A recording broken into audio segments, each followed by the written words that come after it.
அச்சலசம் நிகழ்ச்சியில் இணையும் நேயர்கள் அனைவருக்கும் காலை வணக்கம். இன்றைய தினம் இந்நிகழ்ச்சியில் நம்முடன் மூத்த பத்திரிகையாளர் திரு வெங்கடேஷ் அவர்கள் இணைகிறார். பல முக்கிய செய்திகள், அரசியல் தொடங்கி மழை வரை பல முக்கிய செய்திகளை இன்றைய தினம் இது செய்தியாளர்களை விவாதிக்க போகிறோம். முதல் செய்தியாக நம்ம விவாதிக்க வேண்டியது பார்த்தீங்க அப்படின்னா, பிரதமர் மோடியோடைய ஒரு அதிரடி அறிவிப்பு. ஆப்போசிஷனை கவுண்டர் பண்ணுறதுக்கு பல நடவடிக்கைகள் எடுத்துகிட்டு வராங்கங்கிறது ஒரு கிளாரிட்டி கிடைக்கிற மாதிரி தான் இப்போ இருக்குது. அதில் பார்த்தோம் அப்படின்னா, பாஜகவோட எம்பி எம்எல்ஏக்கள் தேர்ந்தெடுக்கப்பட்டவர்கள் அனைவரும் வந்து இந்த டிமானிட்டைசேஷன் அறிவித்த பிறகு அந்த தேதியிலிருந்து நவம்பர் 8 டிசம்பர் 31 இருக்கக்கூடிய அவர்களுடைய வங்கி கணக்குகளை வந்து கட்சி அலுவலகத்துக்கு சப்மிட் பண்ணணும் அப்படின்னு அவர் சொல்லியிருக்கார். இதுக்கு வந்து ஒரு சைடு பாசிட்டிவ் இது இருந்தாலும் பல எதிர்கட்சிகள் கேட்கக்கூடிய கேள்விகள், நவம்பர் 8 ஏன் கேட்குறீங்க, அதுக்கு முன்னாடி இருந்து ஏன் கேட்கல, இது போன்ற பல கேள்விகள் வைக்கப்படுது. பிரதமருடைய இந்த அறிவிப்பு, பாஜகவுடைய இந்த ஒரு ஸ்ட்ராட்டஜிக் மூவ், இதுக்கு நம்ம எப்படி பார்க்குறோம்? ஃபஸ்ட்டு வந்து இது அந்த அறிவிப்பு வந்து முக்கியமானது, வரவேற்கத்தக்க அறிவிப்பு. அதை வந்து முதல்ல சொல்லிடுவோம். என்னென்னா, இன்றைக்கி இந்த தேசம் ஃபுல்லாக வந்து இந்த மாதிரியான அவங்க மேலே வைக்கக்கூடிய குற்றச்சாட்டுகள், குறிப்பாக பாஜக எம்எல்ஏக்கள் மேலும் எம்பிக்கள் மேலும் வைக்கக்கூடிய குற்றச்சாட்டு என்னென்னா, பாஜக ஏற்கனவே இந்த தகவல்களை அவர்களுக்கு கசிய விட்டு விட்டது, அவர்கள் வந்து ஏற்கனவே தங்களுடைய பணத்தை வந்து பதுக்கி விட்டார்கள் அப்படிங்கிற மாதிரியான ஒரு பேச்சு ஒன்று தொடர்ச்சியாக இருக்கிறது.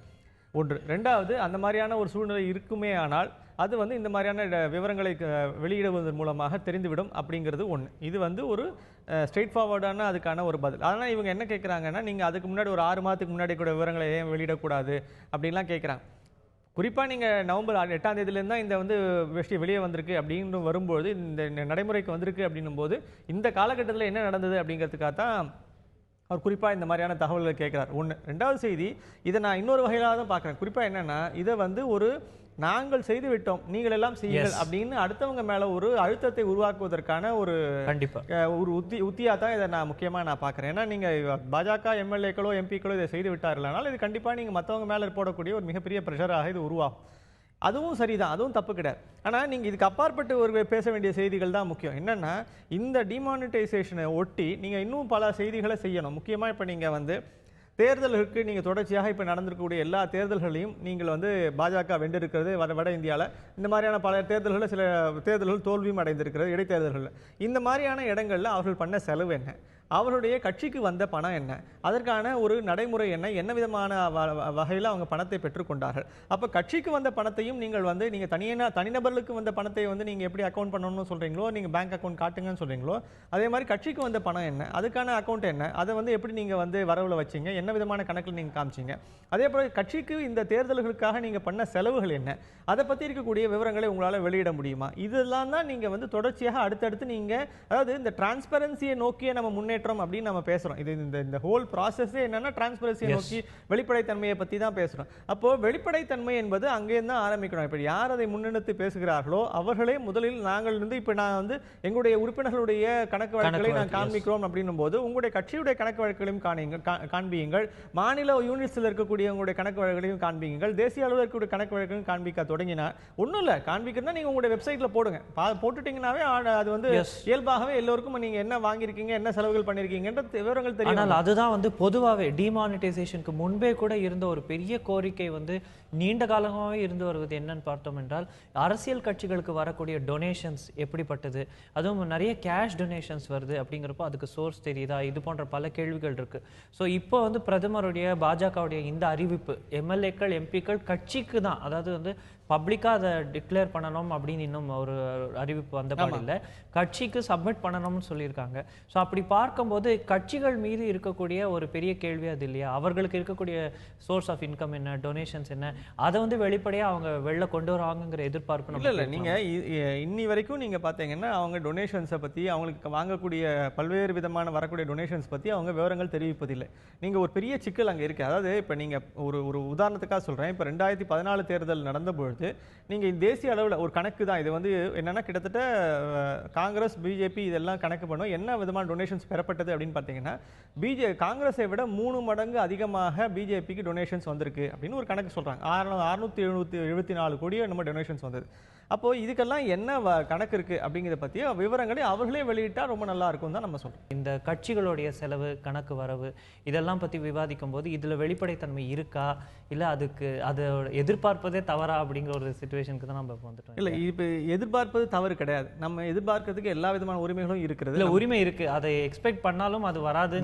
அதுதான் இப்போ சிக்கல். வராதுங்கிறதா இப்போ சிக்கல். இப்போ நீங்கள் இந்த டிமானிட்டைசேஷனுக்கு அப்புறம் இப்போ இந்த மாதிரியான தங்களுடைய சொத்து விவரங்களை அல்லது டிரான்சாக்ஷன் விவரங்களை கட்சியிடம் தெரிவிக்க வேண்டும்னு இப்போ நீங்கள் பிரதமர் தெரிவிக்கிறார் இல்லையா, அந்த கட்சியிடம் தெரிவிக்கக்கூடிய செய்திகள் கண்டிப்பாக நீங்கள் பொதுதளத்துக்கும் கொண்டு வரப்பட வேண்டும். ஸோ பொதுதளத்துக்கு கொண்டு வரப்படும் பொழுது இன்னும் வந்து ஒரு ப்ரெஷர் ஒன்று பில்ட் பண்ணும். அதாவது அந்த டிரான்ஸ்பரன்சி வந்து என்னென்னா தனி மனிதர்லேருந்து ஆரம்பிக்கக்கூடியது தான் டிரான்ஸ்பரன்சி. நான் என்ன செயல்களை செய்தேன், நான் செய்யக்கூடிய செயல்களில் எந்த விதமான மூடி மறைப்பதற்கான எந்த விஷயங்களும் கிடையாது அப்படின்ற ஒரு ஒரு பழைய பழமொழி உண்டு, மடியில் கனம் இல்லை வழியில் பயம் கிடையாது. அந்த மாதிரி உங்களுக்கு வந்து எந்த விதமான ஒரு பயமும் இல்லை அப்படின்னா இயல்பாகவே நீங்கள் உங்களுடைய தகவல்களை வெளியிட்டு விட்டீர்கள் என்றால் யாரும் உங்களுடைய உங்களுடைய விவரங்களை ஸ்க்ரூட்டனைஸ் பண்ணி பார்க்கலாம், என்னன்னு தெரிஞ்சுக்கலாம்.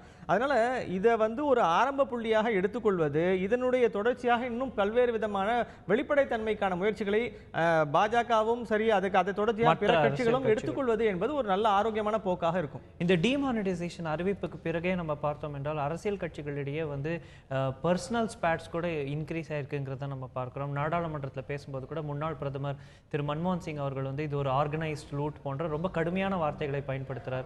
அதுக்கு பிரதமருடைய பதிலடி அப்படின்னு பார்த்தா பொதுக்கூட்டத்திலையும் சரி பல இடங்கள்ல அவர் பேசும்போது எதிர்கட்சிகளுக்கு நேரம் ஒதுக்காததுனால தான் வந்து அவர்கள் வந்து அவர்களுடைய பணத்தை அவங்க சரி செய்யறதுக்கு நேரம் கொடுக்கலங்கிறதுனால தான் அவங்க ப்ரொட்டஸ்ட் பண்றாங்களே தவிர மக்களுக்கு இதுல பாதிப்பு இருக்கும்னு அவங்க ப்ரொட்டஸ்ட் பண்ணல போன்ற சில கடுமையான கருத்துக்களை பிரதமரும் வைக்கிறத பார்க்கிறோம்.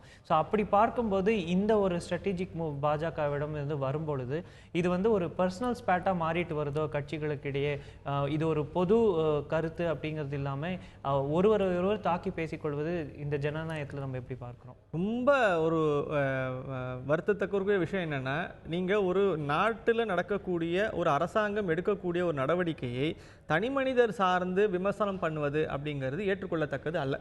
இது வந்து ஒரு பிரதமராக அவர் இந்த நாட்டினுடைய ஒரு நலனுக்காக எடுத்த ஒரு முடிவு. அதை வந்து நிதியமைச்சரோடும் அந்த ஆர்பிஐ கவர்னரோடும் கலந்து ஆலோசித்து தான் அவர் எடுத்திருக்க முடியும். ஒன்று. ரெண்டாவது செய்தி, இதில் நீங்கள் அவருடைய நடவடிக்கை அல்லது அவர் முடிவு என்பதை நீங்கள் ஒரு நாட்டினுடைய ஒரு அரசனுடைய முடிவாக பார்ப்பது என்பதுதான் சரியாக அணுகுமுறையாக இருக்குமே தவிர நீங்கள் உடனடியாக இது மோடி செஞ்சாரு, இந்த மோடி இல்லை, நீங்கள் மன்மோகன் செஞ்சாலும் யார் செஞ்சாலும். ஆனால் பாஜக தரப்புல இருந்து பார்த்தோம் அப்படின்னா பிரதமர் மோடியோடைய ஒரு ஃபிளாக்ஷிப் ப்ரோக்ராம் அதுதான் பிரச்சனையே. இப்போ என்னன்னா நீங்க வந்து இதை புகழ் என்று வரும்போது தனி மனித புகழாக பாஜகவும் எடுத்துக்கொள்ள விரும்புகிறது அப்படின்னும் போது பழியும் விமர்சனங்களும் நிச்சயமா அதே தலைவர் மேல தான் போய் சேரும். அதாவது இந்த டிஃபரன்சியேஷன் ஒவ்வொரு இடத்துலையும் நீங்க வரணும். பல மாநிலங்கள் என்னன்னா நடக்கக்கூடிய செய்திகள் என்ன, அந்த மாநில முதல்வருடைய திட்டம் அப்படின்னும் அல்லது வந்து தேசிய அளவில் வந்தா இது பிரதமருடைய திட்டம் அப்படிங்கிறதோ விட்டுட்டு அந்த மாதிரி சொல்லாம அரசாங்க திட்டம்னு சொல்லாம அதை என்ன சொல்றாங்க, அந்த தனி மனிதர்கள் மேல வந்து அதனுடைய புகழுக்கான ஒரு விஷயமா செய்கிறார்கள். அதாவது இந்த திட்டங்களை செய்தவர்கள் யார் அப்படின்னு மக்களுக்கு தெரியுமே தவிர நீங்கள் வந்து நேரடியாக அதற்கான முழு பெருமையும் நீங்க எடுத்துக்கொள்வதில் அர்த்தமே கிடையாது. உதாரணமா நீங்க பாத்தீங்கன்னா மத்திய அரசுல வந்து சுப்ரீம் கோர்ட்ல வந்து நீங்க இந்த மாதிரி ஒரு கேஸ்ல நீங்க இந்த மாதிரி அவர்களுடைய போட்டோஸ் எல்லாம் வைக்கலாமா வைக்கக்கூடாதா அப்படின்னு வந்தபோது வைக்கக்கூடாதுன்ற அளவுக்கு நீங்க வந்து மாநில முதல்வருக்கு கட்டுப்பாடு விதிக்கப்பட்டது. தேசிய அளவில் பாத்தீங்கன்னா சிஜிஐக்கும் அப்புறம் பிரசிடென்ட்டுக்கும் பிரைம் மினிஸ்டர் மட்டும்தான் முகங்கள் வைக்கலாம். என்ன நோக்கம் அப்படின்னா அரசாங்கத்துடைய திட்டங்கள் இவை, அரசாங்கங்கள் இதை செய்கின்றன. அப்போ மாநில அரசாங்கமா இருந்தாலும் சரி மத்திய அரசாங்கமா இருந்தாலும் திட்டங்களுடைய பயன்கள் மக்களை போய் சேர வேண்டும், அல்லது அதனுடைய விமர்சனங்கள் இருந்தால் திருத்திக் கொள்வதற்கான ஒரு அந்த ஒரு கேப் ஒன்று வேணும். அதாவது தனக்கும் தன்னுடைய அரசாங்கத்திற்குமான ஒரு ஸ்பேஸை ஒன்று கிரியேட் பண்ணணும். ஆனால் என்ன ஆகுதுன்னா அதில் இருக்கக்கூடிய அத்தனை வரக்கூடிய நல்லர்களும் எனக்கே வேண்டும், அப்போ என்னுடைய தனிப்பட்ட புகழுக்கே சேர வேண்டும், அல்லது நாளைக்கு வரக்கூடிய விமர்சனங்கள் வரும்போது மட்டும் அந்த விமர்சனங்கள் என்கிட்ட வரக்கூடாது அப்படின்னா அது எப்படி இருக்க முடியும்? அப்போ இயல்பாகவே அந்த விதமான ஒரு டிஸ்டன்ஸ் பண்ணிக்கிட்டு ஒரு அரசாங்கத்தை நடத்துவதற்கான அந்த ஒரு மெச்சூரிட்டி, மென்டல் மெச்சூரிட்டி அரசியல்வாதிகளிடம் வேண்டும். ஆனால் அது இல்லாது போகும்பொழுது இயல்பாகவே இந்த மாதிரி தனி மனித விமர்சனங்களும் இந்த தனி மனித தாக்குதல்களும் தொடங்க தான் செய்யும். இப்போ நீங்கள் இது யாருமே இன்னைக்கு பார்த்தீங்கன்னா இந்த ஹோல் எஃபர்ட்ல வந்து மக்களுடைய சிரமங்களை எடுத்து பேசக்கூடியவர்கள் கூட உடனடியாக அதை வந்து தனிமனித தாக்குதலில் தான் இறங்குறாங்க தவிர நேரடியாக அதில் இருக்கக்கூடிய பல்வேறு சிக்கல்கள். இப்போ நீங்கள் பிரதமர் மன்மோகன் சிங்கை பற்றி பேசுங்க, முன்னாள் பிரதமர் மன்மோகன் சிங்கை பற்றி பேசுனீங்க. அவர் வந்து ஒரு மூத்த பொருளாதார வல்லுநர். ஆனால் அவர் பேசும்போது கூட நீங்கள் இதில் இருக்கக்கூடிய இப்போ சர்வதேச அளவில் பல நாடுகளில் டிமானிட்டைசேஷன் நடந்திருக்கு, அதில் நல்லதும் நடந்திருக்கு, அதனால் ஏற்பட்ட பாதிப்புகளும் அவர் கண்டிப்பாக தெரியும். அப்படி இருக்கக்கூடியவர் வந்து இதை இன்னும் எப்படி சிறப்பாக மாற்றி அமைக்க முடியும், கோர்ஸ் கரெக்ஷன் என்ன செய்ய முடியும், அதையெல்லாம் நீங்கள் வந்து பேசாம அரசாங்கத்தின் மீதான விமர்சனமாகவும் தனிமனித ரீதியான விமர்சனமாகவும் தான் அது வைக்கிறார். இப்போ இது நாம் அவர்கிட்ட எதிர்பார்க்கல. ஒரு பொருளாதார வல்லுநரா நம்ம எதிர்பார்த்தது வந்து இன்னும் ஒரு விரிவான புரிதலோடு அவர் பேசியிருக்கணும் அப்படிங்கிறது. அப்போ இந்த தனிமனித ரீதியான விமர்சனங்கள் இயல்பாகவே இன்றைக்கு அரசியலில் தவிர்க்க முடியாமல் ஆகிவிட்டன. ஆனால் அதையும் மீறி நீங்கள் இஷ்யூ பேஸ்டான பாலிடிக்ஸ்குள்ள போக வேண்டியதுங்கிறது தான் மோஸ்ட் இம்பார்ட்டன்ட். இதுலேயே நம்ம பார்க்கணும் பல முக்கிய டெவலப்மெண்ட்ஸ் இருக்குது. இன்கம் டேக்ஸ் அமெண்ட்மெண்ட்டுக்கு வந்து மக்களவையில் நிறைவேறியாச்சு, இப்போ மாநிலங்களவைக்கு போகுது அப்படிங்கிறது. டிசம்பர் 30க்கு பிறகு வந்து இதுக்கு கால அவகாசம் நீட்டிக்கப்படாது போன்ற அறிவிப்புகள் வந்திருக்கிறதையும் பார்க்குறோம். டிமானிட்டைசேஷன் இன்னும் ஒரு சில நாட்களுக்கு நம்ம வாழ்க்கையில் ஒரு பெரிய முக்கியத்துவத்தை ஏற்படுத்துங்கிறது தான் பார்க்குறோம். தொடரும் தீவிரவாத தாக்குதல்கள் ஜம்மு காஷ்மீரில் பார்த்தோம் என்றால் ஊரி அட்டாக் பிறகே நம்ம பார்க்குறோம் ஒரு ஆஃபென்சிவ் ஸ்ட்ராட்டஜியில் தான் ரெண்டு சைடும் இருக்கிறத பார்க்குறோம். நம்ம டிஃபென்ஸ் வந்து மீண்டும் மீண்டும் தாக்கப்படுவதை பார்த்து கொண்டே இருக்கிறோம். நேற்று தினம் துரதிருஷ்டவசமாக மீண்டும் வந்து ஒரு 7 இந்திய சோல்ஜர்ஸ் உட்பட ஆஃபீஸர்ஸ் எல்லாருமே கொல்லப்பட்டிருக்காங்கன்னு பார்க்குறோம்.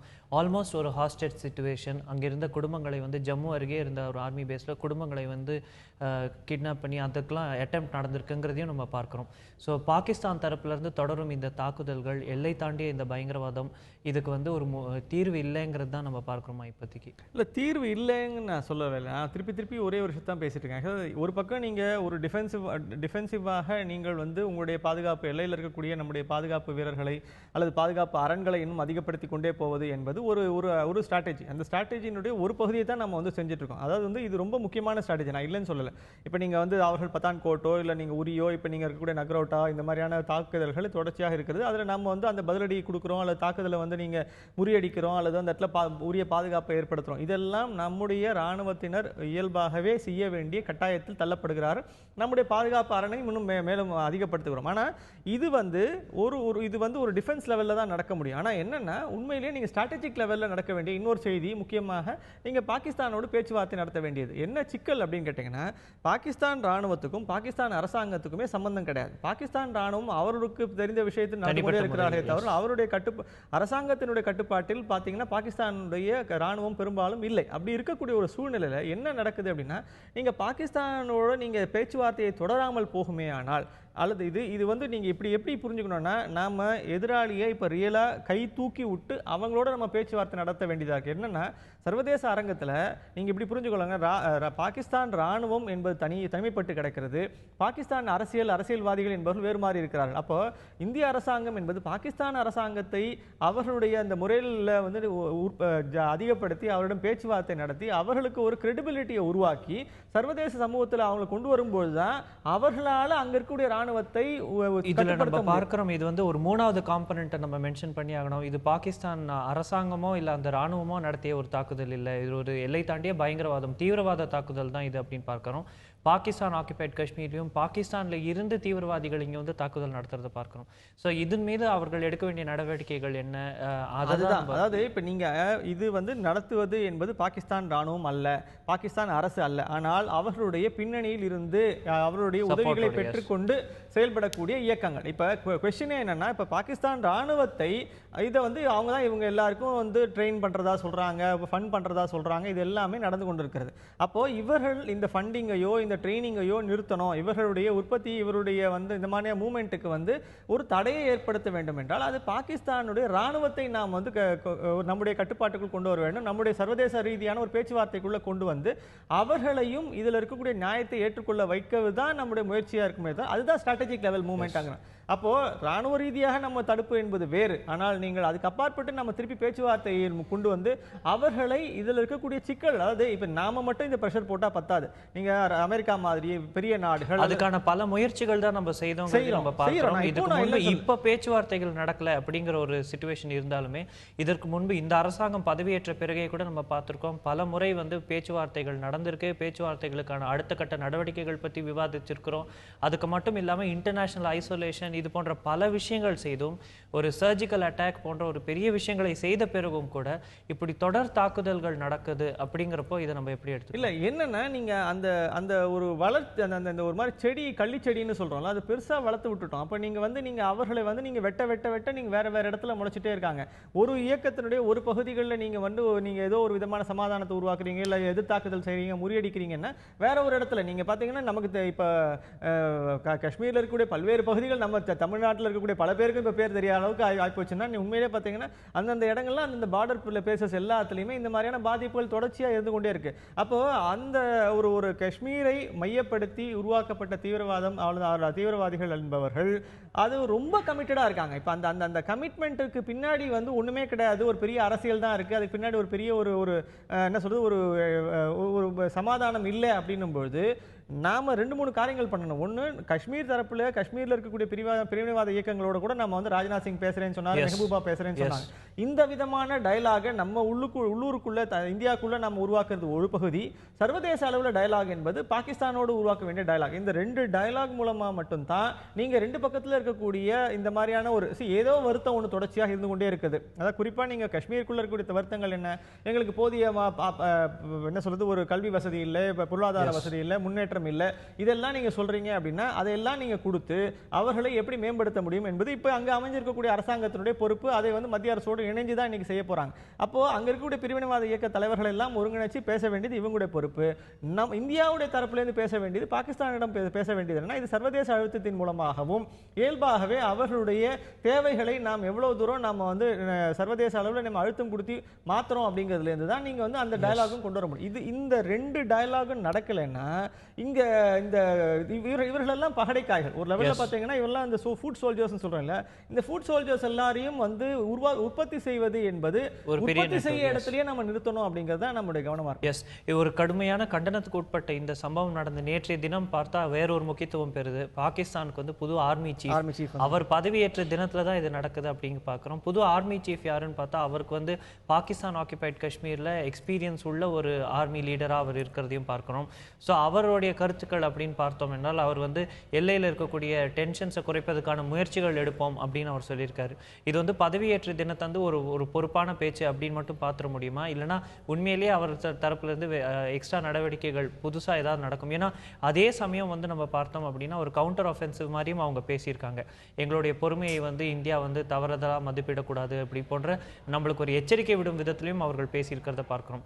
ஸோ ஒரு இந்த நியர் ஃபியூச்சர் வர இருக்கக்கூடிய சில நாட்கள்ல இந்த இப்ப இருக்கக்கூடிய இந்த டென்ஷன்ஸ்ல பெரிய மாற்றம் இருக்காதுன்னு பார்க்கிறோம் இல்லையா? இல்ல, டென்ஷன்ஸ்ல உடனடியாக மாற்றம் இருக்காது. ஆனால் நீண்ட கால அளவுல ப்ராசஸ்ல ஒண்ணு நீங்க வந்து ஆரம்பிச்சு தான் தீரணும். இப்ப நீங்க முன்னாடி ஞாபகம் இருக்கான்னு தெரியல, நம்ம சுஷ்மா ஸ்வராஜ் இருந்தபோது அங்க இவர் அஜித் தோவலும் இன்னொரு அவங்க நாட்டினுடைய NSAவும் வந்து சந்தித்து பேசி ஒரு இணக்கமான ஒரு முயற்சியை தொடங்கினார்கள். இந்த மாதிரியான அதாவது நீங்க பாகிஸ்தானுக்கு அமைதி தேவை, பாகிஸ்தானுக்கு அங்கே இருக்கக்கூடிய ஒரு இயல்பான வாழ்க்கையை கொண்டு வர வேண்டும் என்றால் அதுக்கான ஒரு அமைதி தேவைன்னு அவர்கள் நினைக்க தொடங்கணும். அப்ப அதுதான் அங்கேருந்து ஆரம்பிக்கணும்.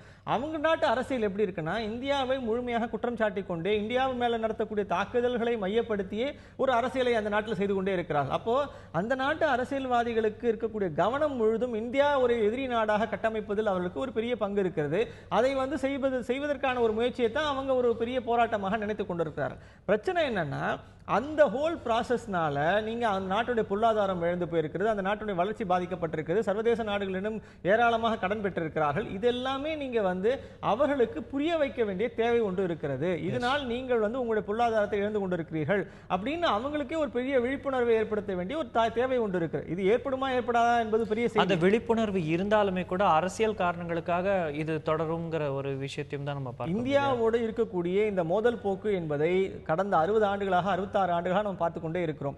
இது வந்து ஒரு பெரிய சிக்கல். ஆனா அதுல இந்த காஷ்மீர் அப்படிங்கிற ஒரு இஷ்யூவை மட்டும் வச்சுக்கிட்டு பேசுறோம். நாம என்ன சொல்றோம், குறைஞ்சபட்சம் நீங்க பாகிஸ்தானை நீங்க கன்வின்ஸ் பண்ண முடியல, அவங்களுக்கு வந்து அதனுடைய யதார்த்த உண்மைகளை புரிய வைக்க முடியலனாலும் குறைந்தபட்சம் நம்முடைய பாகிஸ்தானுக்குள்ள இருக்கு, நம்முடைய காஷ்மீருக்குள்ள இருக்கக்கூடிய அரசியல்வாதிகள், அங்க இருக்கக்கூடிய சீஃப் மினிஸ்டர் வந்து அங்க இருக்கக்கூடிய குறைஞ்சபட்ச பிரிவினைவாதிகளோட பேச்சுவார்த்தை நடத்தி, இன்ஃபேக்ட் ஏற்கனவே வந்து ராஜ்நாத் சிங் வந்து அவங்களோட பேச தயார் அப்படின்னு தான் பேச சொல்லியிருக்காரு. ஸோ அப்போ இவங்களோட ஒரு இணக்கமான ஒரு போக்கை உருவாக்கி அங்கே ஒரு வளர்ச்சியை கொண்டு வர முடியும் போது அவர்கள் இந்தியாவோடு இருப்பதுதான் தங்களுக்கு உண்மையில் ஒரு பெரிய பலனை தரும், தாங்கள் இந்தியாவோடு இருப்பதனால் மட்டும்தான் அமைதியாக வாழ முடியும் அப்படிங்கிற ஒரு எண்ணத்தை காஷ்மீரில் இருக்கக்கூடிய இந்த மாதிரி பிரிவினைவாத எண்ணம் கொண்ட மக்கள் மத்தியில் நாம் கொண்டு போய் சேர்க்க வேண்டிய தேவை இருக்கிறது. இப்போ நீங்க தி மினிட் நீங்க வந்து நீங்க அங்கே எல்ஓசியிலேருந்து நீங்க உங்களுடைய ராணுவத்தை நீங்க எடுத்து விட்டீர்கள் என்றால் இருக்கக்கூடிய மிகப்பெரிய சிக்கல் அந்த ஆக்கிரமிப்பு என்பது நடக்க தொடங்கிவிடும். அப்போ பாகிஸ்தானோட போய் நீங்க படக்கூடிய சிரமங்களை விட இழப்புகள் தான் மிக அதிகம். அந்த சூழ்நிலையில் நீங்களே அங்க இருக்கக்கூடிய இந்த பிரிவினைவாதம் பேசக்கூடிய தலைவர்கள் மற்றும் மக்கள்கிட்ட நாம தெரிவிக்க வேண்டியது என்னன்னா, இந்தியாவோடு இருப்பது எவ்வளவு நல்லது, அதனுடைய சாதகங்கள் என்ன என்பதை அங்க இருக்கக்கூடிய அரசியல்வாதிகள் எடுத்து தெரிவிப்பதன் மூலம் மட்டுமே தான் அவர்களை மனத்தை மாற்றி நம்மோடு இணைப்பாக இருக்க வைக்க முடியும். அதன் மூலமாக அங்கே இருக்கக்கூடிய பாதிப்புகளை குறைக்க முடியும். சென்னையில் பெருவெள்ளம் ஏற்பட்டு ஓராண்டு நிறைவடையுது. சென்ற ஆண்டு இதே சமயம் பார்த்தீங்க என்றால் பலர் வந்து நீரில் மூழ்கிய ஒரு துரதிருஷ்டவசமான ஒரு விஷயம் நடந்து ஒரு ஆண்டு நிறைவடையுது. ஆனால் இந்த வருஷம் பார்த்தா மழையே இல்லாத ஒரு நிலைமையில தான் நம்ம இருக்கோம். ஆனால் ஒரு புயல் சின்னம் போட்டு ஒரு காற்றழுத்த தாழ்வு மண்டலம் உருவாகி மழை வரும் என்ற எதிர்பார்ப்பு இருக்கிறது. ஸோ ஒரு வருஷத்தில் சென்னையில் என்ன மாறி இருக்குன்னு நினைக்கிறீங்க? நம்ம வந்து விழித்திருக்கோமா? இது போன்ற பேரிடர்களை சந்திப்பதற்கு நம்ம வந்து தயாராக இருக்கோமா? மீண்டும் இப்படி ஒரு பேரிடர் நடந்தேறுமா ஆனால் நம்ம அதுக்கு தயாராக இருக்கோமான்ற கேள்விகள் இருக்கு. உங்களுடைய கருத்துக்கள்? இல்லை, நிச்சயமாக நாம் தயாராக இருக்கிறோம். அரசு தரப்பிலிருந்தும் சரி, தனியாரில் இருக்கக்கூடிய சரி, தனி மனிதர்கள் தரப்புலேருந்தும் சரி, எல்லோருக்கும் ஒரு பெரிய விழிப்புணர்வு ஒன்று ஏற்பட்டது. சென்ற வெள்ளம் வந்து ஏற்படுத்தி கொடுத்த ஒரு பெரிய விழிப்புணர்வு என்னவென்றால், குறிப்பாக தனி மனிதர்லேருந்து தொடங்கினோம்னா நாம் எப்படி நம்மளை தயார்படுத்திக் கொள்ளணும், என்ன விதமான முன்னேற்பாடுகளை செய்து கொள்ள வேண்டும் அப்படிங்கிறது தனி மனித அடிப்படையில் ஏற்பட்டிருக்கு. அரசாங்கம் வந்து தமிழக அரசு இதில் வந்து பல்வேறு தொடர்ச்சியாக பல்வேறு கூட்டங்களை ஏற்படுத்தி அதில் வந்து என்னென்ன பேரிடர் மேலாண்மை வாரியத்தோடு இணைந்து என்னென்ன செய்திகளை செய்ய வேண்டும், என்னென்ன பாதுகாப்பு ஏற்பாடுகளை செய்ய வேண்டும் அப்படிங்கிறதான் அவங்க நடவடிக்கை எடுத்திருக்கிறார்கள். இதுக்கப்புறம் வந்து ஒரு பொதுவான புரிதல் ஒன்று இருக்குது. இன்னைக்கு பார்த்தீங்கன்னா நீங்கள் இப்போ முன்னெல்லாம் வந்து நம்ம வந்து இந்த வெதர் ரிப்போர்ட் எல்லாம் அந்த அளவுக்கு நம்ம மிக கவனமாக பார்த்தது கிடையாது. இன்றைக்கெல்லாம் நீங்கள் பார்த்தீங்கன்னா ஒரு நாளும் நம்ம வந்து வெதர் ரிப்போர்ட்டை ரொம்ப கவனமாக பார்க்க தொடங்கி இருக்கிறோம். இந்த விதமான விழிப்புணர்வு என்பது நமக்கு மிக பெருமளவு ஏற்பட்டிருக்குது. இந்த விழிப்புணர்வு வந்து எவ்வளோக்கு எவ்வளோ வந்து மக்கள் மத்தியில் போய் சேருதோ அவருடைய தயாரிப்புகள் இருக்கும். இப்போ இது வந்து என்னன்னா ஒரே ஒரு இடம் தான் நம்ம வந்து கொஞ்சம் கவனமாக இருக்கணும். இதில் வந்து பல விஷமிகள் குறிப்பாக இந்த வாட்ஸ்அப் மாதிரியான கருவிகள் மூலமாக ஏற்படுத்தக்கூடிய பதற்றம் என்பது மிக மோசமானது. அதை வந்து ஏற்றுக்கொள்ளக்கூடாது, நம்பக்கூடாது, அதை புறமுதுக்கிடுங்கள். அரசாங்கம் தெரிவிக்கக்கூடிய, வானிலை நிலையம் தெரிவிக்கக்கூடிய எச்சரிக்கைகள், அதில் அவர்களுக்கு வழங்கக்கூடிய செய்திகளை முழுமையாக நம்ப வேண்டும். அது ஏற்படுத்தியிருக்கக்கூடிய ஒரு புரிதல் என்பதும் அது ஏற்படுத்தியிருக்கக்கூடிய விழிப்புணர்வு என்பதும் தமிழகத்தில் பெருமளவு ஏற்பட்டிருக்கிறது.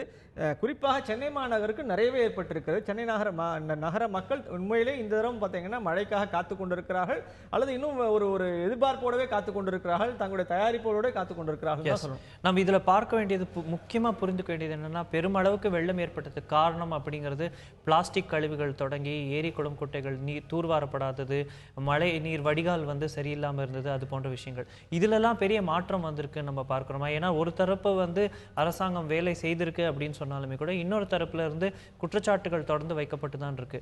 இந்த ரெயின் வாட்டர் ஸ்டாம் வாட்டர் ட்ரெயின்ஸ்லாம் இன்னும் சரி செய்யப்படலை, இன்னும் பல இடங்கள்ல வந்து வெள்ளம் ஏற்பட்ட பல முக்கிய இடங்கள்ல இன்னும் முக்கிய பணிகள் மேற்கொள்ளப்படலை, இப்படி போன்ற குற்றச்சாட்டுகள்லாம் இருக்கு. இதுக்கு வந்து நம்ம அரசியல் காரணங்கள் மட்டும்தான் பார்க்கிறோமா, இல்லை உண்மையிலேயே வேலைகள் நடக்கலைங்கிறதையும் பார்க்கிறோம்? இல்லை, நீங்க பெரிய சிக்கல் என்னன்னா, நீங்க அரசாங்கம் இதை செய்யவில்லை என்பதை பற்றிய விவரங்களை அவர்கள் போதுமான அளவு பொதுமக்களிடம் தெரிவிக்கவில்லை. இப்போ நீங்கள் சொல்லக்கூடிய குற்றச்சாட்டுகள் தொடர்ச்சியாக இருக்கின்றன. அப்போ உண்மையிலேயே அரசாங்கம் அல்லது அந்த துறை சம்பந்தப்பட்ட அதிகாரிகளோ அல்லது துறை சம்பந்தப்பட்ட அமைச்சரோ உடனடியாக மக்கள் மத்தியில் தெரிவிக்க வேண்டிய செய்திகள் என்னவென்றால், இந்த பகுதிகள் எல்லாம் சென்ற முறை மழை ஏற்பட்ட போது இங்கெல்லாம் அடைப்புகள் ஏற்பட்டன, இங்கெல்லாம் வந்து பாதிப்புகள் ஏற்பட்டன, இந்த பாதிப்புகள் எல்லாம் நாங்கள் சரி செய்து விட்டோம், இதையெல்லாம் நாங்கள் வந்து தூர்வாரி விட்டோம், இல்லை இந்த ஏற்பாடுகளை நாங்கள் முன்னெச்சரிக்கை நடவடிக்கைகளை செய்திருக்கிறோம் அப்படின்னு சென்னை கார்பரேஷன் கமிஷனரோ இல்லை நீங்கள் வந்து அது சம்பந்தப்பட்ட துறை அமைச்சரோ எல்லாம் நீங்கள் எடுத்து மக்கள் மத்தியில் மத்தியில் பேச ஆரம்பிச்சாங்கன்னா அப்போ உண்மையிலேயே நமக்கு வந்து ஒரு நம்பிக்கை வரும். இப்போ இந்த சமயத்தில் அரசாங்கம் செய்ய வேண்டியது அல்லது இது நாள் வரை செய்த பணிகளை பற்றி இருக்கக்கூடிய விவரங்களை முழுமையாக வெளியிடுவது. என்னன்னா இப்போ நீங்கள் இதெல்லாம் செய்யலை அப்படிங்கிற ஒரு விமர்சனம் தொடர்ச்சியாக வைக்கப்படுகிறது. அதில் உண்மை இல்லாமலும் இல்லை. கண்டிப்பாக பல இடங்கள் செய்யப்படாமல் இருந்திருக்கக்கூடிய பாதிப்பு இருக்கிறது, பாதிப்புகள் கவனிக்கப்படாமல் போயிருக்கலாம். அப்போ குறைஞ்சபட்சம் 2 விஷயம் நடக்கும். நீங்க இந்த மாதிரி செய்திருக்கிறேன் அப்படின்னு நீங்க வந்து அரசாங்கம் சொல்லும்போது எழக்கூடிய விமர்சனங்கள் மூலமாக அரசாங்கத்திற்கு இன்னும் தகவல்கள் தெரிய வரும். எந்தெந்த இடங்கள்லாம் இன்னும் முறையாக செய்யப்படவில்லை, போதுமான அளவு செய்யப்படவில்லை அல்லது கவனிக்கவே படவில்லை அப்படிங்கிற விவரங்கள் நிச்சயமாக அரசாங்கத்திற்கே தெரிய வரும். குறைஞ்சபட்சம் வார் ஃபூட்டிங் அளவிலாவது இப்போ அடுத்த ஒரு 3-4 நாட்கள் என்ன செய்ய முடியுங்கிறது செய்யலாம். 1. 2 ஏற்கனவே செய்யப்பட்டிருந்தால் இந்த மாதிரியான ஒரு விமர்சனம் வைக்கக்கூடியவர்கள் தாங்கள் வந்து இதனால் பெற்ற பலன்கள் என்ன அப்படிங்கிறதும் தெரிந்து கொள்ளலாம், பொதுமக்களும் தெரிந்து கொள்ளலாம். இப்போ என்ன நடக்குதுன்னா நீங்க அரசாங்கத்தின் தரப்பிடமிருந்து என்ன செய்யப்பட்டது என்பதை பற்றி விவரங்களை பத்திரிகையாளரான நாம் தான் போய் திரட்டி தெரிந்து கொள்கிறோமே அன்றி அரசாங்க தரப்பிலிருந்து இந்த செய்திகள் செய்யப்பட்டன, இந்த அறிவிப்புகள் வழங்க இந்த இடத்துல வந்து இதனால் பாதிப்புகள் எல்லாம் நாங்கள் சீர் செய்து. ஆனால் இதுதான் தொடர் குற்றச்சாட்டாகவும் இருக்கு இல்லையா? சென்ற முறை பார்த்தோம்னா செம்பரம்பாக்கத்தில் எப்போ தண்ணீர் திறந்து விட போறாங்கங்கிற அறிவிப்பு இல்லை, இது போன்ற விஷயங்கள் தான் மீண்டும் மீண்டும் வைக்கப்படுது. இதுல ஒரு டிரான்ஸ்பெரன்சி இல்லைன்னு பார்க்கிறோமா, இல்லைன்னா அவுட்ரீச் இல்லைங்கிறத பார்க்கிறோம்? அவுட்ரீச் இல்லை, டிரான்ஸ்பெரன்சிங்கிறது இன்னொரு செய்தி. Outreach most important. இப்போ நீங்க செம்பரம்பாக்கம் ஏரி சென்ற முறை திறந்து விடப்பட்டதால் ஏற்பட்ட பாதிப்பு அப்படின்னு நம்ம தொடர்ச்சியாக சொல்லிட்டே வரோம். இன்னொன்று நீங்க தமிழ் மக்களை பொறுத்த வரைக்கும் ஒரு விஷயத்தை புரிஞ்சுக்கோங்க. அரசியல்வாதிகள் தனியாக வச்சுக்கிறாங்க. அரசியல்வாதிகள் என்பவர்கள் அதை எவ்வளவு தூரம் அரசியல் மயப்படுத்தி அதனால் பலன் பெற முடியும் என்ற ஒரு நோக்கிலிருந்து பேசுகிறார்கள் என்பதை தமிழக மக்கள் தெளிவாக புரிந்து கொண்டிருக்கிறார்கள். நமக்கு தேவை என்னென்ன திட்டங்கள், எந்த அரசாங்கமாக இருந்தாலும் என்னென்ன திட்டங்களை, என்னென்ன நடைமுறைகளை, என்னென்ன சிக்கல்களை தீர்ப்பதற்கான வழிமுறைகளை உருவாக்கி இருக்கிறார்கள் என்ற தெளிவு நமக்கு தேவை. அதை செய்திருக்கிறார்களா? இதே செம்பரம்பாக்கம் ஏரியை ஒட்டி ஏற்பட்டிருக்கக்கூடிய பாதிப்புகள் இன்றைக்கு சீர் செய்யப்பட்டிருக்கின்றனவா? இந்த நீங்க சொன்ன மாதிரி கழிவுகள் வந்து அகற்றப்பட்டிருக்கின்றனவா? அங்க இந்த பாதை வந்து தூர்வாரப்பட்டிருக்கிறதா? இதை போன்ற விவரங்கள் தான் மக்களுக்கு தேவை. அப்போ அரசாங்கம் தெரிவிக்க வேண்டியது மக்களுக்கு, அந்த மக்களுக்கு தெரிவிக்க வேண்டிய செய்திகளை நீங்கள் என்னென்ன விதமான இப்போ இன்னும் அதே போல முன்னெச்சரிக்கை நடவடிக்கையாக இன்னும் நீங்க சொல்லணும். இப்போ என்ன, இது பெருமழை பெய்யுமே ஆனால் நீங்கள் உங்களுக்கான எங்கெங்க பாதுகாப்பு இடங்கள், லோ லையிங் ஏரியாஸ் என்ன, எங்க நீங்க மூவ் பண்ண போறீங்க, எங்க நீங்க உடனடியாக மூவ் பண்ணுவீங்க, என்னென்ன விதமான வந்து ஏற்கனவே செய்யப்பட்டிருக்கக்கூடிய முன்னெச்சரிக்கை நடவடிக்கைகள் என்னென்ன, பள்ளிகள் திறந்து விடப்படுமா, இல்லை வந்து வேற எங்கெங்க நீங்க தங்க வைக்கப்படுவீர்கள், இது போன்ற விவரங்களை அரசாங்கம் முன்னெச்சரிக்கையாக முன்பே தயாரித்து, இப்போதே கண்டிப்பாக தயாரித்திருக்க வேண்டும். தயாரித்திருப்பார்களானால் அதை உடனடியாக தெரிவிக்கவும் வேண்டும். தெரிவிக்க வேண்டும். இதுல நம்ம முக்கியமா விவாதிக்க வேண்டிய அடுத்தது பார்த்தோம்னா ஒரு 12 மாத காலத்துல வந்து ஒரு பெரிய ஷிஃப்ட் சேஞ்ச் ஆயிருக்கு. என்ன அப்படின்னு பார்த்தீங்கன்னா சென்றாண்டு இதே சமயம் வெள்ளம், இந்த ஆண்டு இதே சமயம் வந்து ஒரு ஆல்மோஸ்ட் வறட்சி கிட்ட நம்ம வந்துட்டோம் அப்படின்னு பார்க்கிறோம். 70% ரெயின் டெஃபிஷியன்சி அப்படிங்கிற விஷயங்கள்லாம் வரதை பார்க்கிறோம். ஆனால் அதுக்கு ஒரு ரே ஆஃப் ஹோப் மாதிரி இப்போ வந்து அந்தமானிடையே ஒரு காற்றழுத்த தாழ்வு மண்டலம் 2ஆம் தேதி வந்து அது கரையை கடக்கும், மழை பெய்வதற்கான வாய்ப்புகள், நாளை முதலே மழை பெய்வதற்கான வாய்ப்புகள் இருக்குங்கிறத பார்க்கிறோம். ஆனால் இந்த முறை நார்த் ஈஸ்ட் மான்சூன் வந்து அன்பிரடிக்டபிளாக ஒரு ஃபெயிலியர் ஆயிடுச்சோ அப்படிங்கிற ஒரு வருத்தம் எல்லாரிடையும் இருக்கு. விவசாயிகள் தொடங்கி குடிநீர் நீர் வரைக்கும் பெரிய பிரச்சனை வருமோன்னு. ஸோ அப்படி ஒரு பேரிடர் சென்ற ஆண்டு, இந்த ஆண்டு நீர் இல்லாமல் ஒரு ஒரு நிலைமையில நம்ம இருப்போமோ, அதுக்கு நம்ம தயாரா இருக்கோம்னு நினைக்கிறேன். நாம உண்மையிலே தயாரா இல்லை. இப்போ நீங்கள் மிகப்பெரிய சிக்கல் வந்து நீங்கள் டெல்டா விவசாயிகளை பார்த்திருப்பீர்கள். அப்போ உண்மையிலேயே வந்து இப்போ நீங்கள் அது டெல்டா விவசாய பகுதி மட்டும் கிடையாது, இன்றைக்கி தமிழகம் முழுசுமே நீங்கள் வந்து மழை இல்லாத போது ஏற்படக்கூடிய பாதிப்புகள் என்பது குமரி தொடங்கி எல்லா இடத்துலையும் இருக்க போகுது. என்னன்னா நம்முடைய மிகப்பெரிய சிக்கல் என்னன்னா, நீங்கள் இயற்கையை நாம் தொடர்ச்சியாக அவமதித்து வந்திருக்கிறோம், இயற்கையை நாம் பேணி பாதுகாக்கவில்லை, இங்கே இருக்கக்கூடிய பசுமையை நாம் வந்து தொடர்ச்சியாக அழித்து கொண்டே வருகிறோம். இப்போ இதெல்லாம் தான் மிகப்பெரிய சிக்கல்கள். இப்போ நீங்கள் மழை பெய்வதற்கும் மழை மேகங்கள் திரள்வதற்குமான அடிப்படைகள் என்னன்னு யோசிச்சு பார்த்தீங்கன்னா, இயற்கையை நாம் எவ்வளவு அழகாக பாதுகாத்திருக்கிறோம் என்பது. இயற்கையை பாதுகாக்காமல் வெறும் மழை மட்டும் பெய்ய வேண்டும் என்று எதிர்பார்ப்பது என்பது சாத்தியமே கிடையாது. அப்ப நம்முடைய கவனம் என்பது நாம் தொடர்ச்சியாக இன்னும் மரங்களை எவ்வளவு தூரம் அதிகமாக அஃபாரஸ்டேஷன் எப்படி செய்ய போறோம், இன்னும் எவ்வளவு தூரம் இருக்கக்கூடியதை கெடுக்காம இருக்க போறோம், அந்த மாதிரியான ஒரு முயற்சிகளில் நம்ம ஒரு மத்திய மாநில அரசாங்கம் இணைந்து தான் அதை செய்யணும். அப்போ அந்த முயற்சிகளை விட்டுவிட்டு நீங்க மழை வரலன்னு சொல்றீங்கன்னா, இதை வந்து நீங்க உடனே எல் நினோ எஃபெக்ட் அந்த மாதிரி இதெல்லாம் வந்து உட்கார்ந்து வேற சில காரணங்களுக்கு உட்கார்ந்து உட்கார்ந்து நீங்க இதை வந்து முடிச்சு போட்டு பேசுவதை விட நாம் இயல்பாக நாம் செய்ய வேண்டிய பணிகளில் அதிகபட்சமாக நாம் செய்ய வேண்டியது இயற்கையை பாதுகாப்பது மட்டும்தான். இயற்கையை பாதுகாக்க தவறும்போது குப்பைகளை அகற்றுவதில்லை, இந்த மாதிரி ஏராளமான இடர்களை நாம் உருவாக்கி கொண்டே இருக்கக்கூடிய சூழ்நிலையில் மழை மட்டும் எப்படி பெய்து நம்மை வந்து காப்பாற்றிவிடும்? அது காப்பாற்றாது. அப்போ நம்முடைய குறைகள் நம்மிடம் இருக்கும்போது இயற்கையை குறை சொல்லி பிரச்சனை கிடையாது, அதுல பிரயோஜனம் கிடையாது. அப்போ இதுக்கு அப்பாற்பட்டு இன்னொரு செய்தி, இப்ப நாம வந்து மழை இப்போ குறைந்து போனால் என்ன விதமான பாதிப்புகள் ஏற்பட போகின்றன? இப்ப நீங்களே சொன்னீங்க 70% வந்து மழை வந்து பற்றாக்குறை அப்படின்னு. பற்றாக்குறை இருக்கக்கூடிய சூழ்நிலையில் என்ன விதமான விவசாயத்தை நாம் செய்ய போகிறோம்?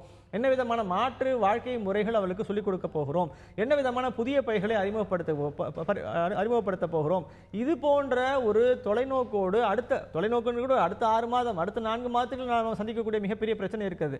அதே போல் குடி தண்ணீருக்கு என்ன செய்ய போகிறோம்? அதே மாதிரி நீங்க என்னென்னலாம் நீங்க இதனால் ஏற்படக்கூடிய இயற்கையாக நமக்கு இதெல்லாம் கிடைத்து விடுகிறது அப்படின்னு ஒரு அசம்ஷன்ல இருக்கக்கூடிய இடத்துல இன்னைக்கு அசம்ஷன்ஸ் எல்லாம் இன்னைக்கு வேலை உதவாது. நாளை வந்து பெய்யக்கூடிய மழை என்பது நம்மை காப்பாற்றி விடும் ஒரு நம்பிக்கை இருக்கிறது. இந்த சூழ்நிலையிலும் நாம் நம்முடைய தயாரிப்புகள் திருப்பி அதுதான் நான் சொல்றேன், அரசாங்கம் செய்ய வேண்டியது அந்த தயாரிப்புகள் தான். இப்போ முற்றிலும் மழை இல்லாமல் போனால் என்ன ஆகும், அல்லது மழை அதிகமாக பெய்தால் என்ன ஆகும்? இந்த மாதிரியான திட்டமிடல்கள் ஒன்று கண்டிப்பாக அரசாங்கத்தினுடைய, நாம பேசுற மாதிரி நிச்சயமா அரசாங்கத்துடைய அதிகாரிகள் மத்தியிலும் இதை பற்றி ஒரு கண்டிப்பான பேச்சு இருக்கும்.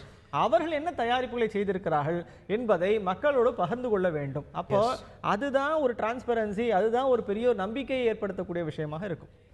நேற்றைய தினம் நடந்த ஒரு முக்கிய கூட்டத்தில் பேசும்போது எதிர்க்கட்சி தலைவர் திரு ஸ்டாலின் அவர்கள் வந்து நீதி கட்சியோடைய 100ஆண்டு நிறைவிழா கூட்டத்தில் பேசும்போது திராவிட இயக்கத்தை யாராலும் அழிக்க முடியாது, திமுகவும் 100 ஆண்டுகள் வந்து கொண்டாடும், அதற்கு நாம் எல்லாரும் கட்சிக்காரர்கள் அனைவரும் பணியாற்ற வேண்டும் போன்ற கோரிக்கைகள் எல்லாம் வைக்கிறத பார்க்கிறோம். திரு ஸ்டாலின் அவர்களுடைய இந்த கருத்து ஒரு முக்கிய தலைவர்கிட்ட இருந்து வருது அப்படின்னு பார்க்கும்போது காடர்ஸை நல்லா மோட்டிவேட் பண்ணுது அப்படிங்கிறதெல்லாம் பார்க்கிறோம். ஸோ அவருடைய இந்த கருத்துக்கள் பற்றி உங்களுடைய விமர்சனங்கள்? இல்லை, திராவிட இயக்கத்தை நசுக்க முடியாது, நசுக்கும் முயற்சி பலிக்காது அப்படிங்கிறாரு. எனக்கு ஒரே ஒரு விஷயம் தான் இன்னும் புரியல, யார் நசுக்கிறாங்க, யார் வந்து அந்த நசுக்கிறதுக்கான முயற்சியில் ஈடுபடுறாங்க, அது வந்து என்ன விதமான நசுக்கத்து அல்லது வந்து என்ன பாதிப்புகளை சந்தித்து கொண்டிருக்கிறது அப்படின்னு நீங்கள் வந்து விளக்க வேண்டிய ஒரு தேவை ஒன்று இருக்கிறது. என்னென்னா, இப்போ நீங்கள் வந்து இது வந்து தமிழகத்தில் இருக்கக்கூடிய பாஜக அதை நசுக்குகிறதா, அல்லது நீங்கள் இருக்கக்கூடிய வேற என்ன இயக்கங்கள் அதை நசுக்கிற அளவுக்கு இங்கே முன்னேறி இருக்கின்றன? இன்றைக்கும் நீங்கள் தேர்தல் களத்தில் பார்த்தீங்கன்னா 2 திராவிட கட்சிகள் தான் பெரிய அளவில் மக்கள் மத்தியில் செல்வாக்கை பெற்றிருக்கின்றன. அப்போ கருத்தளவில் திராவிட இயக்கத்தினுடைய பின்னணி அல்லது திராவிட இயக்கத்தினுடைய கொள்கைகள் இங்கே ஒரு நசுக்கத்தை சந்திக்கின்றன என்றால் அதை புரிந்து கொள்ள முடிகிறது. ஆனால் அரசியல் ரீதியாக பார்த்தீங்கன்னா அவர்களுக்கு எந்த விதமான பாதிப்புகளும் இன்றைக்கும் இல்லை. தமிழக மக்கள் 2 திராவிட அரசியல் கட்சிகளுக்கு தான் வாக்களித்திருக்கிறார்கள். அப்போ அரசியல் ரீதியான நசுக்கம் என்பது இங்கே தெரியவில்லை. ஆனால் நீங்க கொள்கை ரீதியான நசுக்கம் அப்படின்னா, கொள்கை ரீதியான நசுக்கத்திற்கான அடிப்படையை வந்து காரணங்கள் வந்து இன்றைக்கு மாறி இருக்கின்றனவா? இன்றைய காலகட்டத்து இளைஞர்களுக்கு நீங்க வந்து அந்த செய்திகளை கொண்டு போய் சேர்க்கவில்லையா?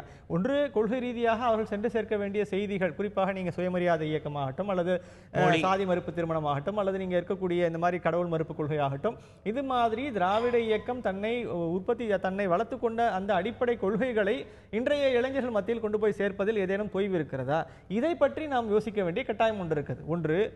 இன்னொரு செய்தி என்னன்னா, ஒவ்வொரு காலகட்டத்திலையும் நீங்க பாத்தீங்கன்னா அதற்கான ஒரு தேவை ஒன்று இருந்தது. அப்போ அந்த காலகட்டத்தில் குறிப்பாக திராவிட இயக்கம் வளர்ந்து வைந்த ஒரு 30லேருந்து 60 வரைக்கும் இருக்கக்கூடிய 30 ஆண்டு காலகட்டத்தில் நீங்க அதற்கான ஒரு தேவை ஒரு பெருமளவு அன்றைக்கு இருந்தது. அப்படின்றது சூழ்நிலை மாதிரி இன்றைக்கு நீங்க 90களுக்கு அப்புறம், அதுவும் திறந்த பொருளாதாரம், உலக பொருளாதாரம் என்றெல்லாம் ஏற்பட்ட பிற்பாடு இந்த விதமான கொள்கைகளுக்கான ஒரு எதிர்பார்ப்போ அல்லதற்கான ஒரு பெரிய ஆதரவு நிலைப்பாடுகளோ இல்லாத சூழ்நிலை உருவாகி இருக்கிறதா?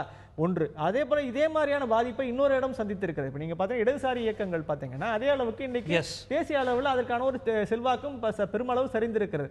அப்போ இவர்கள் தங்களை பரிசோதனை செய்து கொள்ள வேண்டிய தேவையில் இருக்கிறார்கள். இன்றைய தினம் வந்து இளைஞர்கள் மத்தியில் திராவிட இயக்கத்துடைய கொள்கைகளுக்கு வந்து எந்த அளவுக்கு புரிதல் இருக்கு, அதை இந்த கட்சிகள் எந்த அளவுக்கு இளைஞர்களுக்கு எடுத்து செல்றாங்கிற கேள்விதான் எழுது இல்லையா? முக்கியமா கேள்வி அதுதான். இப்ப நீங்க இன்றைக்கு குறிப்பாக ஒரு காலகட்டத்தில் பார்த்தீங்கன்னா தமிழகம் முழுசும் நீங்க திராவிட இயக்கங்கள் சார்பாக உருவாக்கப்பட்ட படிப்பகங்கள், நூல் நிலையங்கள், அவர்கள் போட்ட புத்தகங்கள், அதிலிருந்து வந்த எழுத்தாளர்கள், அவர்கள் நடத்திய பத்திரிகைகள், இது எல்லாமே பார்த்தீங்கன்னா பெருமளவு தாக்கத்தை அந்த இளைஞர்கள் மத்தியில் ஏற்படுத்தின அன்றைய காலகட்டத்தில். ஆமா, அன்றைய காலகட்டத்தில். ஆனா இன்றைக்கு நீங்க அதே மாதிரியான இன்றைக்கு திராவிட இயக்கத்தின் சார்ந்த படிப்பகங்கள் எதுவும் கிடையாது, பெருமளவு குறைந்து விட்டன. அப்போ இந்த மாதிரியான அதில் எழுதக்கூடிய எழுத்தாளர்கள் கிடையாது, அதில் வரக்கூடிய பத்திரிகைகள் வந்து 2 கட்சி பத்திரிகைகளை தவிர வேற பத்திரிகைகள் இல்லை. இப்போ இந்த மாதிரியான சூழ்நிலையில் இருக்கும்போது கொள்கை ரீதியாக ஒரு முனைப்பை காட்டுவதற்கான ஒரு பரிசோதனை அவர்கள் செய்து கொண்டு மாற்ற வேண்டும் ஒன்று.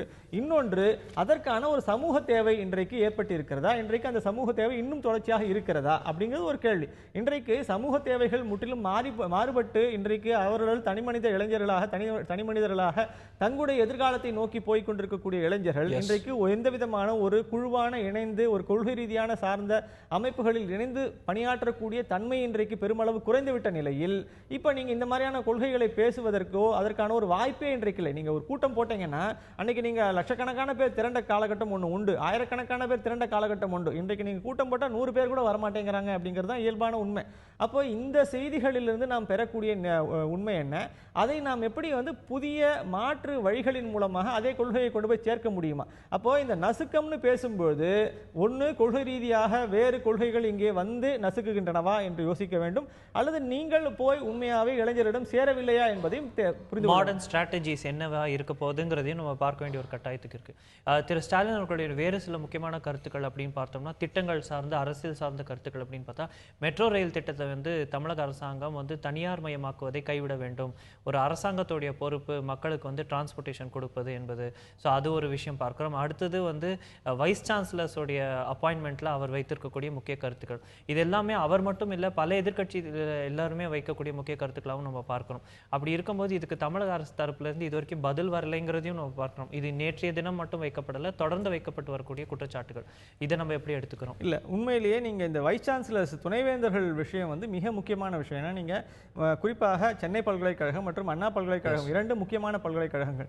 இந்த 2 முக்கிய பல்கலைக்கழகங்களும் 10 இன்ஃபேக்ட் சென்னை பல்கலைக்கழகத்துக்கு 10 மாதமாக நீங்கள் துணைவேந்தர் இல்லை. அப்போ துணைவேந்தரை தேர்வு செய்யக்கூடிய குழு அமைக்கப்பட்டு அவர்கள் வந்து அவர்கள் பெயர்களை பரிந்துரை செய்து நீங்கள் கவர்னர் அதை வந்து அக்செப்ட் பண்ணி நீங்கள் வந்து புதிய துணைவேந்தர் வர வேண்டும். இப்போ இந்த ஹோல் ப்ராசஸ் பார்த்தீங்கன்னா முன்னைய காலகட்டத்திலெல்லாம் மிக விரைவாக, அதாவது துணைவேந்தர் பதவியிலிருந்து நீங்கின பிற்பாடு ஒரு அடுத்த 3 மாத காலகட்டத்துக்குள்ளாம் வந்து புதிய துணைவேந்தர்கள் வந்திருக்கிறார்கள், அவர்கள் பொறுப்பேற்றுக் கொண்டிருக்கிறார்கள், நடைமுறை நடத்திருக்கிறார்கள். இப்போ என்ன நடக்குதுன்னா, இப்போ நீங்கள் சென்னையில் வந்து சென்னை பல்கலைக்கழகத்தில் துணைவேந்தரே இல்லாமல் நீங்கள் வந்து பட்டமளிப்பு விழா ஏற்பாடு நடந்திருக்குது, இப்போ மீண்டும் தள்ளி வைக்கப்பட்டிருக்கிறது. அப்போ ஒரு இயல்பாகவே ஒரு துணைவேந்தர் என்பவர் ஒரு அகாடமிக்கான சீஃப். ஆக்சுவலா நிர்வாக சீஃப் வந்து ரெஜிஸ்ட்ரார், அட்மினிஸ்ட்ரேட்டிவ் சீஃப் வந்து ரெஜிஸ்ட்ரார். ஆனா நீங்க வந்து அகாடமிக் சீஃப் அப்படிங்கிறவர் வந்து துணைவேந்தர். இப்ப துணைவேந்தர் தான் வந்து அந்த பல்கலைக்கழகத்தினுடைய நெறிமுறைகளை, கல்வி முறைகளை, இந்த மாதிரி புதிய திட்டங்களை, வாய்ப்புகளை எப்படி உருவாக்க வேண்டும், வழிமுறைப்படுத்த வேண்டும், நெறிமுறைப்படுத்த வேண்டும் என்று யோசிக்கக்கூடியவர். அந்த அகாடமிக் சீஃப் இல்லாமல் நீங்க வந்து ஒரு யூனிவர்சிட்டிஸை நடத்துறது அப்படிங்கிறது ரொம்ப சாத்தியமே இல்லாத ஒரு விஷயம். அப்போ ஒரு வழிகாட்டுதலுக்கான ஒரு பெரும் தலைவர் என்பவர் அங்க வைஸ் சான்சலர் தான். அவரை நியமிப்பதில் தாமதம் ஏற்படும் போது பல்வேறு குறைபாடுகள் ஏற்படுவதற்கான ஊழல் குற்றச்சாட்டுகள் வைக்கப்படுது. ஸோ இதுக்கு எல்லாத்துக்கும் வந்து இது வரைக்கும் பதில் வரல அப்படிங்கிறது இன்னும் கவலைக்குரிய விஷயம். இப்போ நீங்க பாத்தீங்கன்னா 2-3 பல்கலைக்கழகங்கள்ல நீங்க துணை பேராசிரியர்கள் அந்த மாதிரியான லெக்சரர்ஸுக்கான அப்பாயின்மெண்ட்ஸ்ல வந்து வெளிப்படைத்தன்மை இல்லை, அல்லது அவங்க கொடுக்கக்கூடிய ரோஸ்டர் பின்பற்றப்படவில்லை என்ற விமர்சனங்களும் மேற்கப்படுகிறது. இப்போ நீங்க தமிழ்நாடு டாக்டர் அம்பேத்கர் சட்ட பல்கலைக்கழகத்தில் இருக்கக்கூடிய துணை லெக்சரர்ஸனுடைய அப்பாயின்மெண்ட்லையும் இந்த இப்போ அவர் வந்து கடைசியில் இருக்கக்கூடிய இப்போ இருக்க வைஸ் சான்சலர் என்ன பண்ணிருக்காரு, அதை ஒதுக்கி வைத்து விட்டார், தள்ளி வைத்து இருக்கிறார். அடுத்து வரக்கூடிய நெக்ஸ்ட் வைஸ் சான்சலர் அதை வந்து செயல்படுத்துவார் என்று தெரிவித்திருக்கிறார். உண்மையிலேயே பார்த்தீங்கன்னா இந்த மாதிரியான ஏற்கனவே வெல் எஸ்டாப்ளிஷ்டு நடைமுறைகள் இருக்கின்றன, என்ன மாதிரியான முறையில் தேர்வு நடைபெற வேண்டும் என்ற தெளிவுகள் இருக்கின்றன. ஆனால் அதை பின்பற்றியும் முழுமையான ஒரு வகையில் ஒரு அந்த மாதிரியான ஆசிரியர்களை நீங்கள் கொண்டு வரலன்னா என்ன நடக்கும்னா திருப்பியும் அங்கே பெரிய பற்றாக்குறை ஒன்று இருக்கும். மாணவர்களுக்கு போதுமான அளவு ஆசிரியர்கள் இருக்க மாட்டார்கள்.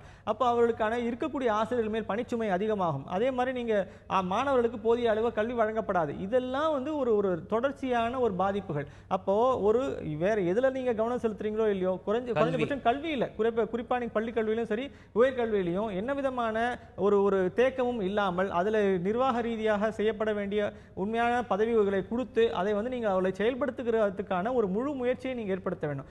அந்த வகையில் திரு ஸ்டாலின் அவர்கள் வெளியிடக்கூடிய இந்த செய்தி துணைவேந்தர்களை நியமிப்பதாகட்டும் அல்லது இந்த ஆசிரியர்களை நியமனம் செய்வதில் இருக்கக்கூடிய குளறுபடிகளை சீர் செய்வதாகட்டும், இது அத்தனையுமே மிகவும் ஏற்கத்தக்க அம்சம். அதை நாம் உண்மையிலேயே வந்து அதை தமிழக மக்களாகிய நாம் வரவேற்கணும். அரசாங்கம் இதில் கவனம் செலுத்தணுங்கிற கருத்து தான் பல தரப்பு. எவ்வளவு விரைவாக நீங்க துணைவேந்தரை கொண்டு வருகிறார்களோ அவ்வளவு தூரம் அதில் இருக்கக்கூடிய அந்த அகாடமிக் ஹெட் அப்படிங்கிறவர் வந்து அதன் நிர்வாகத்தையும் கல்வி முறையையும் ஒழுங்குபடுத்தி நெறிமுறைப்படுத்துவார். பிரதானமா எதிர்க்கட்சிகள் கிட்ட இருந்து வரக்கூடிய அடுத்த முக்கியமான கோரிக்கை வந்து இல்ல குற்றச்சாட்டாவே அரசாங்கத்து மீது வைக்கப்படுவது வந்து மெட்ரோ ரயில் திட்டத்தை வந்து தனியார் மயமாக்கப்படக்கூடாது என்பது.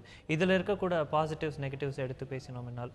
இல்லை, எனக்கு தெரிஞ்சு இப்போ நீங்கள் இதில் ஆரம்பத்துலேருந்தே ஒரு பெரிய சிக்கல் ஒன்று இருக்குது. இதை நான் வந்து ஒரு விஷயம் இப்படி தான் நான் பார்க்குறேன். இந்த மாதிரியான ஒரு பெரிய இயக்கத்தில் நீங்கள் வந்து அரசாங்கம் எடுத்து செயல்படுத்த முடியுமா அப்படின்னு கேட்டிங்கன்னா அரசாங்கத்தால் செயல்படுத்த முடியும். ஆனால் அந்த அளவுக்கு போதிய அளவு தங்களை எக்யூப் பண்ணி கொண்டு அதை ரிசோர்ஸஸை கொண்டு வந்து நீங்கள் அதை நடத்தணும். இப்போ இன்றைக்கி நீங்கள் மெட்ரோ ரயில் பார்த்தீங்கன்னா அதனுடைய ஒரு வேகமும் வீச்சும் வளர்ந்து கொண்ட விதமும் பார்த்துருக்கீங்கன்னா மிக அற்புதமாக இருக்கிறது. அப்போ அந்த மாதிரியான ஒரு சூழ்நிலையில் அதை நீங்கள் தனியாரிடம் ஒப்படைக்காமல் உங்களால் மட்டுமே அரசாங்கத்தால் மட்டுமே நடைமுறைப்படுத்த முடியும் என்ற சூழ்நிலைகளில் நீங்கள் நடைமுறைப்படுத்த வேண்டும். இல்லாத பட்சத்தில் எந்தெந்த இடத்துல நீங்க அவுட் சோர்ஸ் பண்ண முடியுமோ அந்த இடத்துல அவுட் சோர்ஸ் பண்றதை நீங்க தயங்கக்கூடாது என்பதுதான் என்னுடைய ஒரு இதுல எதிர்க்கட்சிகளுக்கு அரசாங்கம் என்ன பதில் அளிக்க போறது, மெட்ரோ ரயில் திட்டம் வந்து தனியார் மயமாக்கப்படுமா என்று பொறுத்திருந்து தான் பார்க்கணும். நேற்றைய தினம் 75 ஃபுட்பால் வீரர் உட்பட ஒரு 75 பேர் வந்து கொலம்பியாவில் நடந்த ஒரு ஃப்ளைட் ட்ராஜடியில் இறந்து போன விஷயத்தையும் பார்க்கிறோம். இன்றைய தினம் நாம் வந்து அரசியல் தொடங்கி பல முக்கிய விஷயங்களை விவாதித்திருக்கிறோம். நிகழ்ச்சியில் கலந்து கொண்டு அவர் கருத்துக்களை பகிர்ந்து கொண்ட திரு வெங்கடேஷ் அவர்களுக்கு நன்றி. பார்த்த உங்கள் அனைவருக்கும் நன்றி. இன்றைய நாள் பொழுது நடக்கக்கூடிய பல முக்கிய விஷயங்களை நாளை இதே செய்தி அரங்கில் விரிவாக விவாதிப்போம். தொடர்பு நன்றி.